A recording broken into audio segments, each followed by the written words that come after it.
Hello guys, Radhe Radhe. चलिए आज हम बनाते हैं कान्हा जी की छठी। तो जिसके लिए हमें भोग बनाना है कड़ी चावल। तो हमें क्या करना है, सबसे पहले एक पतीले या भगोने में हमें दही को पलट लिया है, यानी कि 1 केजी दही मैंने गोलटी में से इसमें पतीले में भगोने में पलट लिया है। अब इसको हम रई से चलाएंगे अच्छी तरीके से, ताकि कड़ी बनाने के लिए पहले दही को हमें बहुत अच्छे तरीके से इसे बिल्कुल महीन चला लेना है बिल्कुल मट्ठा जैसा बारीक कर लेना है। तो अब क्या करते हैं, हम इसे सारा का सारा दही जैसा हमने निकाल लिया है, तो इसे अब हम रई से इस तरीके से चलाते हैं। तो वैसे आप इसे किसी भी चीज से चला सकते हैं, पर मैं थोड़ा इसे रई से ही चलाना मुझे अच्छा लगता है, और मैं घी वगैरह भी रई से ही निकालती हूँ। तो इससे मुझे ज्यादा कंफर्टेबल लगता है, इसलिए रई का इस्तेमाल मैं ज्यादातर करती हूँ। और देखिए इस तरीके से रई को चलाते हुए सारा का सारा हमें दही इस तरीके से कर लेना है। अब जो गोलटी में थोड़ा बहुत दही का रख इधर उधर लग गया था, तो हमने पानी डालकर इसे थोड़ा गोलटी को भी धो लिया है, और इसमें थोड़ा पानी भी डाल दिया। अब हमें फिर दोबारा को सारे को एक साथ चला लेना है। अभी हमें लगता है इसमें पानी डालने की और जरूरत है, तो पहले हम इसे अच्छी तरीके से और दही और पानी को मिक्स कर लेते हैं। इस तरीके से करके हम चला लेते हैं। अब हमें इसमें चलाने के बाद देखिए सारा का सारा ये इतना बढ़िया महीन हो गया है, यानी कि पतला हो गया है, जिसे कहते हैं। भाषा सबकी अपनी थोड़ी थोड़ी अलग होती है, कुछ मेरा बोलने का तरीका अलग हो, कुछ शायद आपका समझने का भी हो रहा हो। तो हमें क्या करना है, हमने दही चलाकर एक तरफ रख दिया है। अब हमें इसे दही में बेसन को मिलाना है। तो हमने 1 कटोरी बेसन लेके छन्नी में छान लेना है। देखिए पूरा 1 कटोरी बेसन अभी इस तरीके से मैंने लिया है। थोड़ा बहुत अपने वो इसमें गिर गया, पर कटोरी एक ही है, इसमें ये नाप एक ही कटोरी का है, यानी कि 1 केजी दही में 1 कटोरी बेसन को हमें छान लेना है। इस तरीके से करके आप छान लें, चाहे थोड़ी चम्मच वगैरह से हिलाते चलाते हैं तो थोड़ा जल्दी छन जाता है। इस तरीके से करके छानने से क्या होता है, इसमें कोई गांठ रोट वगैरह जो होती है वो नहीं रहती है। तो इस तरीके से चला इसमें छानना जरूरी है। अच्छा, बहुत से लोग ऐसा करते हैं, खाली उसे बेसन को निकाला और उसे घोलना शुरू कर दिया, या उसमें दही में भी इस तरीके से साथ में ही मिला लेते हैं। दही बेसन डालकर दोनों को एक साथ रही से चलाते हैं, पर यह थोड़ा अलग अलग फैट जाता है, मतलब मिला लेते हैं, मिक्स कर लेते हैं, तो थोड़ा बेसन भी अच्छे तरीके से फूल जाता है और आसानी भी हो जाती है दोनों को मिलाने में। तो इससे जो है गांठें वगैरह ना दही में पड़ती हैं, और ना इसमें क्या कहते हैं आपके बेसन में पड़ती हैं। तो इस तरीके से करके आराम से इसे सारे के सारे बेसन को अच्छे तरीके से आप छान लें। अच्छा, ये है कि बेसन आपको कम ज्यादा करना है तो वो दही के ऊपर है कि आपके परिवार में कितनी कड़ी बननी है। दही आपका 2 लीटर है या उससे कम है, तो बेसन उसी हिसाब से लेना पड़ेगा। अब हमें इसमें क्या करना है, हमने थोड़ी सी इसमें हल्दी मिलाई है। अच्छा, हल्दी मिलाना हमारा हर चीज में जरूरी होता है, चाहे आप 1 चुटकी ही मिलाएं, पर हल्दी डालना जरूरी है। अब हमने इसमें थोड़ा सा पानी डाल के हल्का हल्का इस तरीके से करके इसे मिला लेना है। अच्छा, बेसन में थोड़ा पानी डाल के गाढ़े ही मिलाएं, तो उससे ये बिल्कुल गांठें वगैरह नहीं पड़ती हैं। इससे जितना गाढ़ा बेसन आप चलाते रहेंगे थोड़ा थोड़ा पानी डाल के, उतना ज्यादा अच्छा बनता है। और एक ही बार में अगर ज्यादा पानी डाल दो तो पैसा पतला पतला हो जाएगा, तो उसमें गांठे गांठे वो छोड़ देता है पानी। तो यानी कि हमें 1 कटोरी बेसन में करीब 1 गिलास पानी लग जाएगा आराम से। तो मैं थोड़ा थोड़ा करके डाल रही हूँ अभी। इस तरीके से करके देखिए सारा का सारा बेसन कितना बढ़िया तरीके से सब चल गया है, मिक्स हो गया है। अब इसमें अच्छे तरीके से घुमाते हुए इस तरीके से जैसे बेसन को घुमा रहा है, अब हमने थोड़ा सा पानी इसमें और डाला है, ताकि इसे और अच्छी तरीके से थोड़ा पतला कर लें। अब जरूरत पड़ती है, मतलब बीच में थोड़ा थोड़ा पानी आपको डाल के चलाते रहना है, कि जितना बेसन अगर आपको गाढ़ा लग रहा है उस हिसाब से आप पानी डालते रहें। तो मुझे 1 गिलास पानी डालना ही पड़ेगा इसमें। तो इस तरीके से मैं भी अभी तक तो थोड़ा ही थोड़ा डाल के मिला रही हूँ। तो कुल मिला के ये है, सारा पानी मैंने 1 गिलास इसमें डालकर मिला लिया है। अब हम इसमें दही में सारे बेसन को पलट देंगे, यानी कि दोनों चीजों को हम मिक्स कर लेंगे। इस तरीके से करके हमें मिक्स करना है। तो जब हम इसमें डाल देंगे तो हमें रई से ही हम चला लेंगे। आप चाहे किसी भी चीज से चला लो, पर मैं इसे रई से ही एक बार दोबारा फेंट लूंगी। तो इस तरीके से करके देखिए मैंने सारे का सारा बेसन इस तरीके से घुला हुआ बेसन जो है सारा पतीले में यानी कि भगोने में मैंने पलट दिया है। अब ये जो बर्तन है इसमें भी थोड़ा सा पानी करके अभी मुझे डालना है। अच्छा, इसमें आपको हल्दी थोड़ी कम लग रही होगी, इसलिए कम लग रही है ताकि अभी मुझे छौके में भी हल्दी थोड़ी सी डालनी है। तो छौके में भी हल्दी उल्दी सब पड़ेगी तो इसका कलर बिल्कुल सही आ जाएगा, बढ़िया। तो हमारा ये जो बर्तन है, बॉल है, इसमें क्या कहते हैं थोड़ा सा पानी डाल के अभी इस तरीके से करके हिला के जो थोड़ा बहुत नीचे लगा हुआ है सारा का सारा हमें पानी इसमें पलट लेना है। तो इसमें पानी आप अपने हिसाब से डालना, जिस तरीके से अगर आपको लगता है गाढ़ा पतला तो उस तरीके से उतना पानी आप ऐड कर देना। अच्छा, मुझे तो पानी इसलिए थोड़ा सा ज्यादा और रख रही हूँ ताकि जैसे हम छौंका लगाएं तो एकदम कड़ी कढ़ाई या भगोने पतीले जिसमें भी आप बना रहे हो तो उसमें डालते साथ एकदम गाढ़ी नहीं हो जाए, मतलब लगने ना लगे। अब हमने क्या करा है, एक कढ़ाई को गैस पर रख दिया है और इसमें तेल डाल दिया है। अब इसमें हम इसे गरम करते हैं ताकि फिर इसमें हमें छौंका डालना है। तो इस तरीके से करके कढ़ाई थोड़ी भारी है, इसे थोड़ा गर्म होने में टाइम लगेगा, इसलिए इसे आराम से जब तक मैं मसाले वगैरह निकाल रही हूँ जब तक इसमें आराम से गर्म हो जाती है। अब देखिए, इसमें हमने सबसे पहले जीरा डाला है तो इस तरीके से अभी थोड़ी हल्की गर्म है, थोड़ी गैस मैंने तेज कर दी थी, उसके बाद हल्की धीमी करी है। अब इसमें हमने थोड़े से क्या कहते हैं मेथी डाली है, मेथी मुझे अभी शायद थोड़ी कम लग रही है, अभी और डालनी पड़ेगी। तो जीरा और मेथी थोड़ा सा मैंने डाल दिया है। अब जो है थोड़ी मेथी और इसमें थोड़ी सी डालती हूँ, जो मैंने हाथ में लेकर इसको साफ करके मलकर इसी तरीके से डाल दी है। अब इसमें क्या कहते हैं जब तक ये भुन रहा है, मेथी थोड़ा हमें इसलिए हल्की आंच पे भूननी है कि मेथी तेज आंच पर एकदम जल जाती है। अब इस तरीके से मैंने थोड़ी सी इसमें हींग डाली है, हींग मैंने इसलिए अभी थोड़ी सी बिल्कुल जरा सी डाली है ताकि हमें अभी दोबारा भी तड़के में भी डालनी है। तो इस तरीके से करके हमारे ये मसाले भुनने लगते हैं। तो जैसे ये मसाले हमारे चटकने लगेंगे, भुनने लगेंगे, कहना नहीं चाहिए, इसे चटकना ही बोलो, भूनना बोल लो, कुछ भी कह सकते हो आप अपनी भाषा में। अभी हमें इसमें थोड़े खड़े मसाले डालने, क्यों इसमें पिसा गरम मसाला नहीं अच्छा लगता है।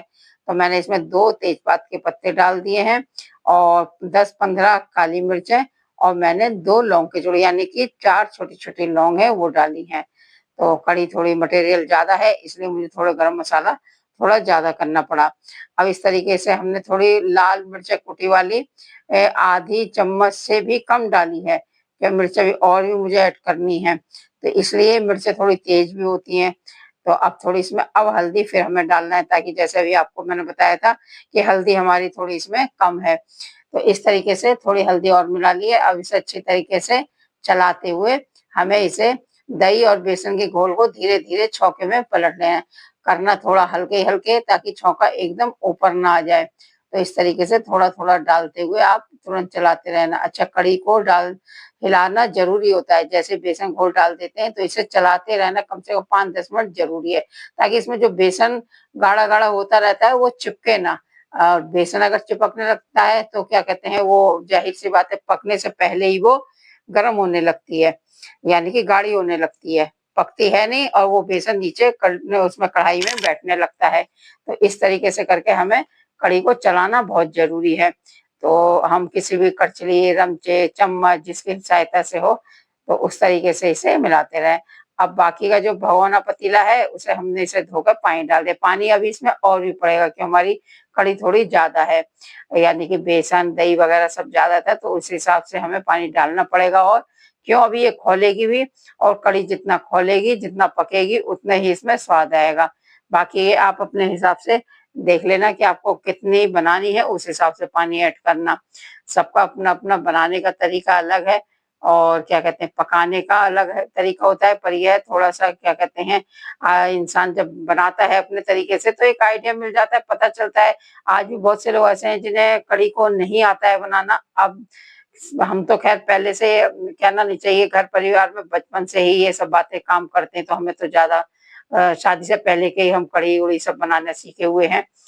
तो इस तरीके से करके आप अच्छी तरीके से कड़ी को अपने चलाते रहें और हिलाते चलाते, अभी इसमें खौला नहीं आया हुआ है, जब तक इसमें खौला नहीं आता है जब तक हमें चलानी है। 1-2 खोले भी आ जाए तो आप इसमें क्या कहते हैं रोक सकते हैं। अब मुझे कम से कम 15 मिनट हो गए कड़ी चलाते चलाते। वो कढ़ाई भारी होने की वजह से मैंने गैस हल्की करी हुई है, अगर तेज करूंगी तो इसमें खोले तो बहुत आ जाएंगे, एकदम उबाल बहुत आ जाएगा, पर वो खाने वाला टेस्ट, पकने वाला टेस्ट इसमें नहीं आएगा। इसलिए हमें इस तरीके से करके धीरे आँच में धीरे-धीरे अपने चलाते रहना चाहिए। अब देखिए इसमें कलर भी अच्छा आने लगा है और आप देखना अब इसमें उबाल भी आने लगा है। अब हमें क्या करना है, इसमें नमक ऐड करना है, इसमें यानी कि नमक डालना है। तो मैंने 1 से डेढ़ चम्मच नमक डाला हुआ है, इस तरीके से करके नमक डाल दिया है और अब इसे फिर पकने देते हैं। नमक डालने के बाद में अच्छे तरीके से अब क्या करना है हमें, जब तक हमारी कढ़ी पक रही है, जब तक हम पकौड़े की तैयारी करते हैं। तो हमने फिर 1 कटोरी के करीब बेसन लिया है। अब इसे छान करके अब हम पकौड़े की तैयारी करते हैं। तो हमें क्या करना है, इस तरीके से करके फिर हमें उसी तरीके से चम्मच की सहायता से लेके, या आप बड़ी छलनी में भी लेके छान सकते हैं।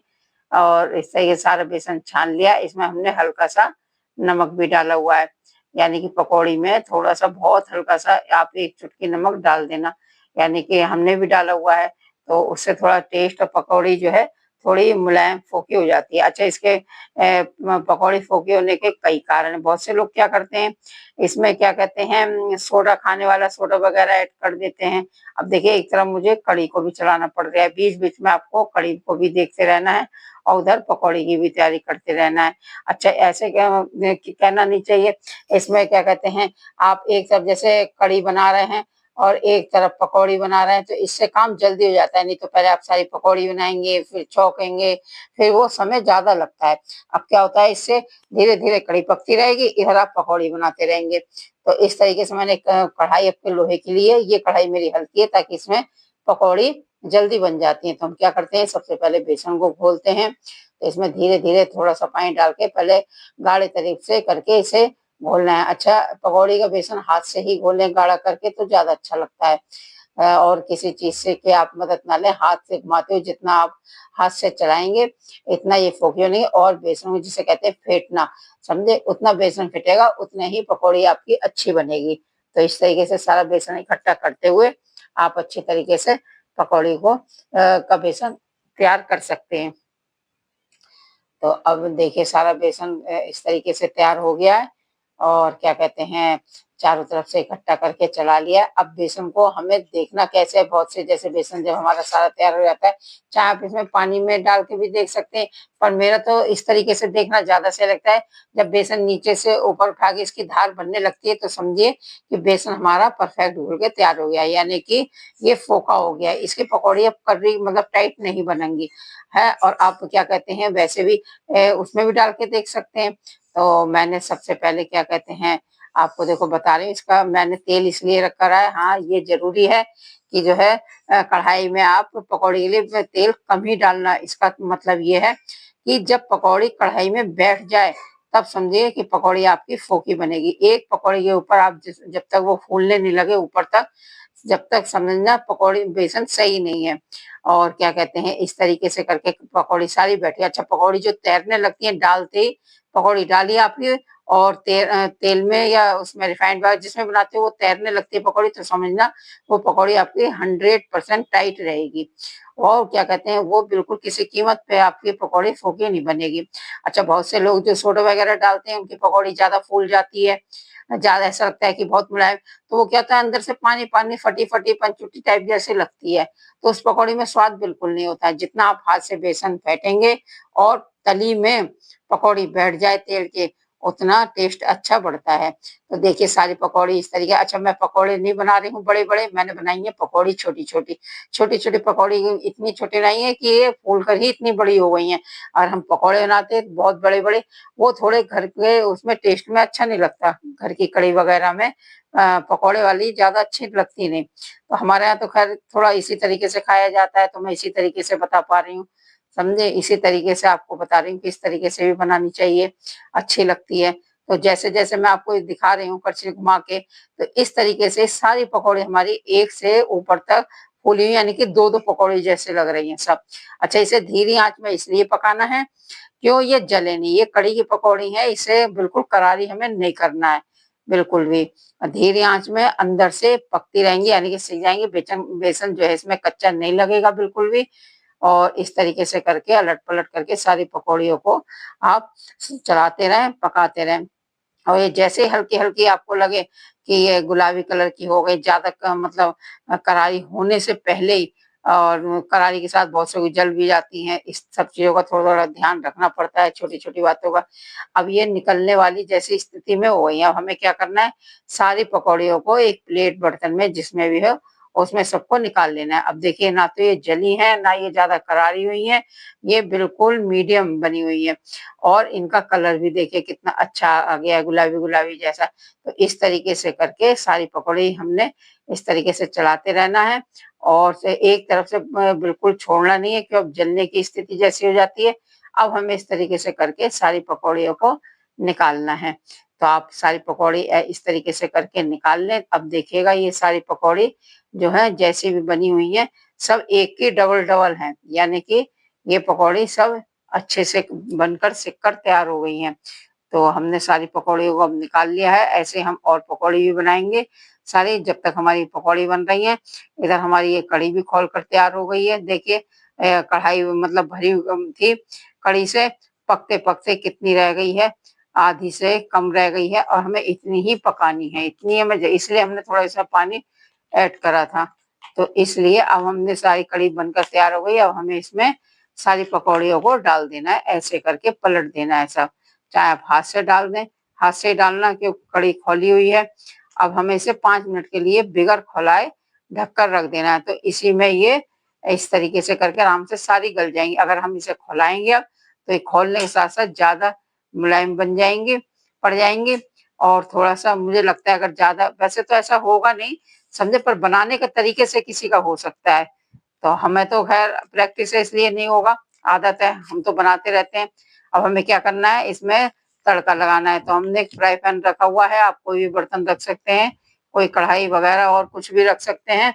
अब इसमें हमने तेल डाल दिया है, तो हमें इसमें तड़के लिए क्या करना है, हमने पहले से अलग मिर्चें, साबुत मिर्चें वग़ैरह जो होती हैं, बहुत से लोग कढ़ी के साथ खाते हैं, भून लेते हैं, निकाल लेते हैं, पर मैंने उस टाइम नहीं डाली थी, ना भून कर निकाली थी। तो मैं अब इसे तड़के में डालूँगी। तो इस तरीके से जब तेल गरम हो जाए, अच्छी तरह से पक जाए, धुआँ सा निकलने लगे, तो हमें उस टाइम पे गैस कम कर लेनी है। अब देखिए इस तरीके से तेल पकने लगा है, इसलिए देखो हिला के चारों तरफ दिखा दिया है, अच्छे तरीके से तेल खोल रिया है। अब हमने गैस को कम कर दिया, अब इसमें 5-6 मिर्चें हमने डाल दी हैं। तो इस तरीके से मिर्चें भी हमने डालते हुए थोड़ा गैस कम करी, ये तेज़ी की मिर्चें चटकती बहुत हैं, ये धीरे-धीरे इस तरीके से करके भूनती रहेंगी। तो ऐसे हमें मिर्चें भूननी है। अब हमें इसमें क्या करना है, थोड़ी-सी हमने उस टाइम पर बताया था हींग कम डाली थी, इसीलिए अब थोड़ी हमने इसमें हींग और ऐड करी हुई है। अब देखो मिर्चें इस तरीके से हमें भूननी है कि मतलब थोड़ी-सी ये डार्क कर लेनी है, अंदर से करारी। तो थोड़ा-सा मैंने कश्मीरी लाल मिर्च पाउडर का डाला है, ताकि इसमें कलर भी अच्छा आ जाए और टेस्ट भी अच्छा आ जाए। तो हमारी दोनों चीज़ें भूनकर तैयार हो गई हैं। अब हमें इसमें साइड में कढ़ी में सबको सब पलट देना है, यानी कि छौंका लगा देना है इस तरीके से करके।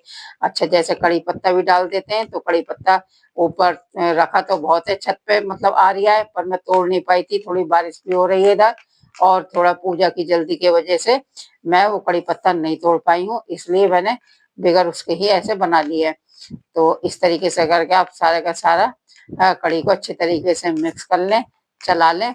तो इससे छौके से, छौंका ऊपर से लगाने का टेस्ट बिल्कुल ही अलग आता है। अच्छा, इसे हम वैसे और फ्राई भी कर सकते थे, जैसे कि सब लहसुन प्याज वगैरह, पर ये कान्हा जी का भोग बन रहा है, कान्हा जी की छठी है, कृष्ण भगवान की छठी है, तो इसलिए हमने इसमें प्याज लहसुन का बिल्कुल कहीं भी कोई भी नाम नहीं है इसमें।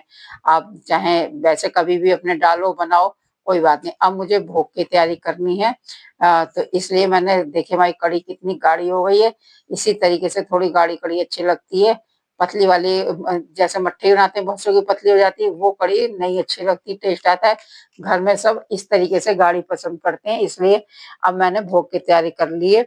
अच्छा, मैं भोग आपको खाली मैं निकालते हुए दिखा रही हूँ, पर मैं कान्हा जी का भोग लगाते हुए नहीं दिखाऊँगी आपको, समझे? इसके लिए माफ़ी चाहती हूँ, क्यों मैं भगवान का भोग नहीं दिखाती हूँ। तो आप इस तरीके से बस थोड़ा-सा मैं ये बताना चाह रही हूँ, और यही माफ़ी माँगना चाह रहे हैं कि हम खाली भोग बना के आपको निकाल कर दिखा दिया है। अब हम भोग लगाएँगे, उसके बाद सब जने अपने भैया खाते ही हैं, सब बच्चे-वच्चे सब खाएँगे। तो ये अब हम भोग की तैयारी करते हैं। तो ये हमारा खाना कढ़ी चावल बिल्कुल तैयार हो गया, रेडी। अगर आपको ये कढ़ी चावल की वीडियो पसंद आती है, रेसिपी पसंद आती है, तो लाइक करना, कमेंट करना और सब्सक्राइब करना, बताना कि आपको